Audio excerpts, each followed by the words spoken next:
Hi everyone, thank you so much for clicking to watch this video. If you are new here, my name is Sandy and I'm an interior designer. On this channel, we talk about pursuing a career in interior design and I give you home decor tips. Today's video is on the career side of things because we're talking about 3 different ways designers charge their clients.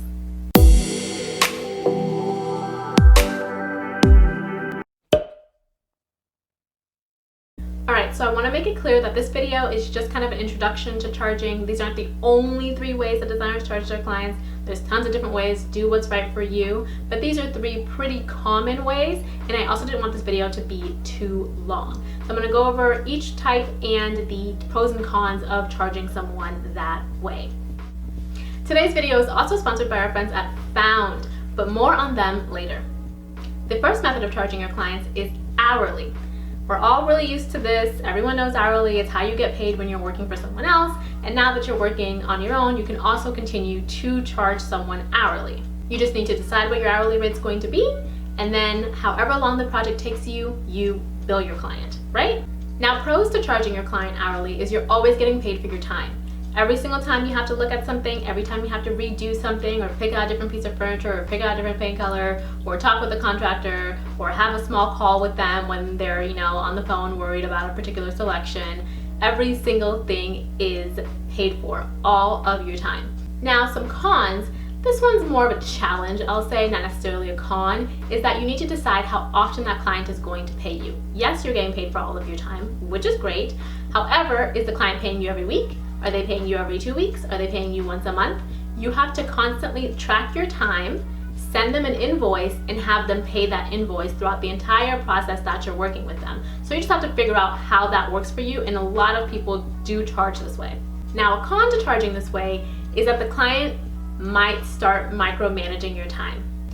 Sometimes they want to see what you're working on, how long you were doing 15 minutes for what, why were you doing that, why did that take so long. And even though they're not necessarily meaning to micromanage your time and potentially be not the most hospitable, people, when they're paying for something, they want to know where their money's going to. And if they're constantly having to pay you and they're constantly writing a check or constantly getting an invoice from you, that could cause some contention in your relationship with them, and you're going to have to manage that client relationship and letting them know that they're continuously getting value from you, and that's why you're continuing to charge them.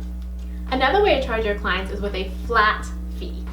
The pros of charging a flat fee are that you don't have the situation with the hourly where you're constantly having to send the client an invoice, you're constantly managing that relationship, they're not going to have the opportunity to kind of micromanage your time, there's not going to be things that you're going to have to manage emotionally as far as the price goes as often because they already know what the deal is. They signed the contract, they got a price, they know what that is up front, and that's wonderful. When you're charging a flat fee, you can decide if the client's paying you all up front. You can decide if the client's paying you at the end. Most of the time, the industry standard is them paying you half up front and then half at the end. You can decide that they're paying you at the end when the whole project's done. You could decide that they're paying you closer to the end before you've even installed everything. So by the time you are putting the finishing touches on everything, you essentially have technically been paid. So those are some ways that you can decide that for yourself. A con for the flat fee is you need to figure out how much you're going to charge for different kinds of services and for different kinds of projects, and you need to bundle that all up together. When I say bundle, here's an example. Let's say I offer a package that I know takes me about 10 hours to do. Say I'm doing like some mood boards or some shopping list for you, so that way you can go buy the items, you're not having to search a bunch of different stores. I do all that for you. So you're getting your mood board, you're getting your shopping list, you're getting maybe a floor plan or something. Say that takes me about 10 hours to put together. Say my rate is $75 an hour. So 75 times 10, great, $750 for this package, right? Not exactly. Often you're gonna wanna pad that time block with an additional 20% because there are things like going back and forth with the client and having to redo something, or going back and forth with a retailer or a vendor to make sure that things are available and not out of stock, or just if something takes you a little bit longer than you anticipated. Things always take longer than you anticipated, trust me. So you're definitely going to want to pad that bundle price with all the different things that could potentially come up So that way you're still getting paid. Because if you just say, hey, this is gonna take me 10 hours, I bill at 75, and then you charge $750 for that, then if it takes more than that, you already told the client $750. It's not super appropriate to go back to them and say, well, actually this took me more than I thought, so here's another invoice. That's not really good business etiquette. You now have to essentially eat this cost because you didn't plan correctly.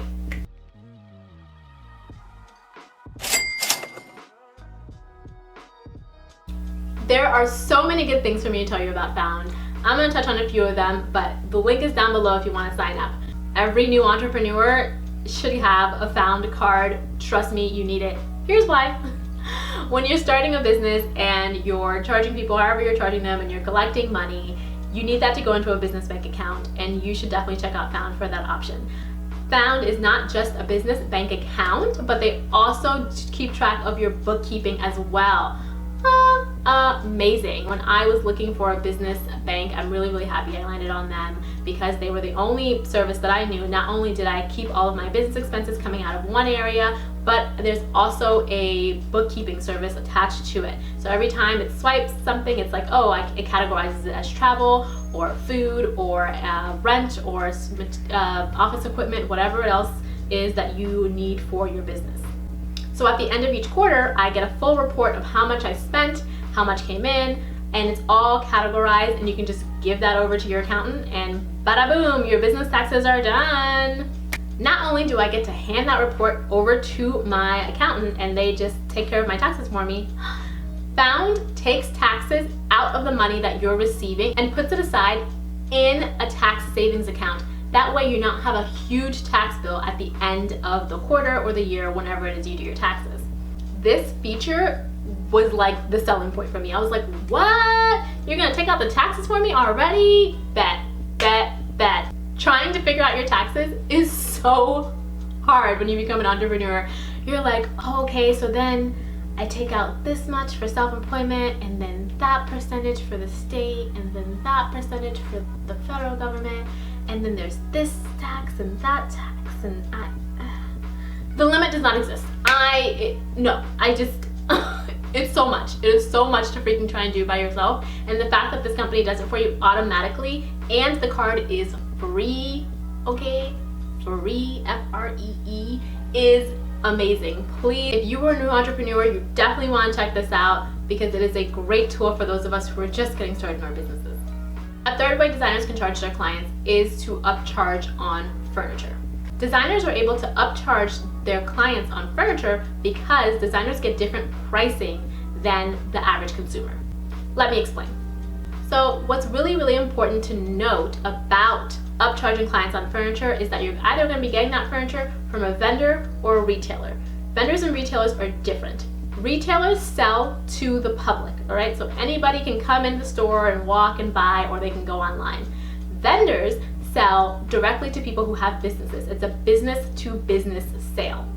For example, West Elm would be a retailer because customers can go in and buy and shop all on their own online or in store.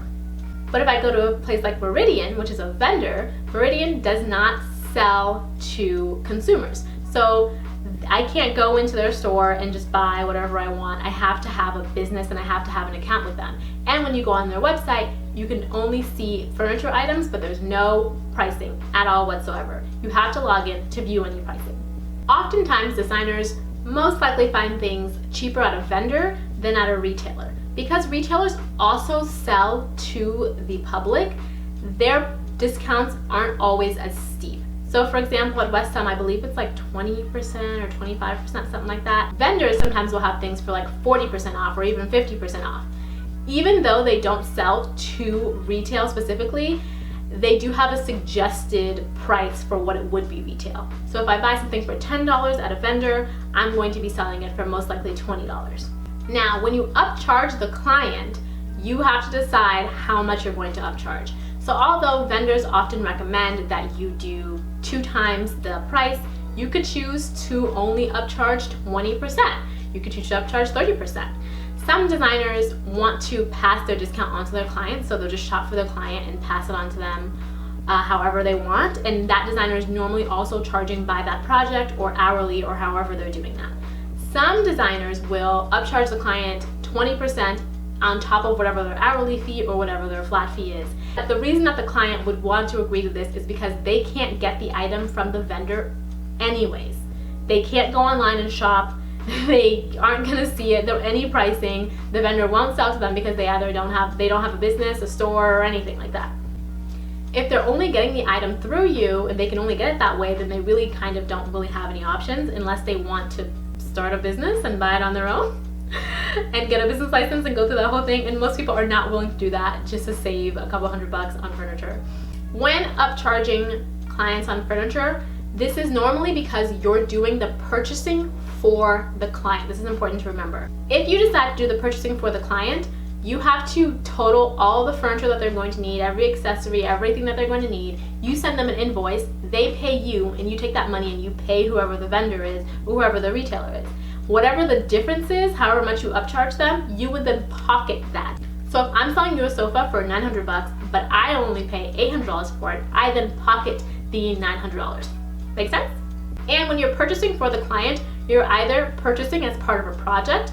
So normally you're doing that on top of, again, your hourly fee or whatever your flat fee is.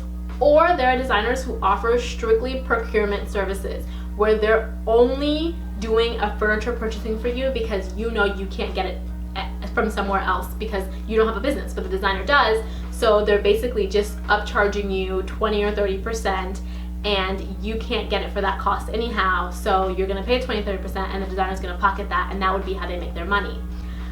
When you're choosing to charge someone this way, make sure you also just charge a fee in general for the time they have to spend finding pieces for them, contacting all the vendors, making sure that things are in stock and such.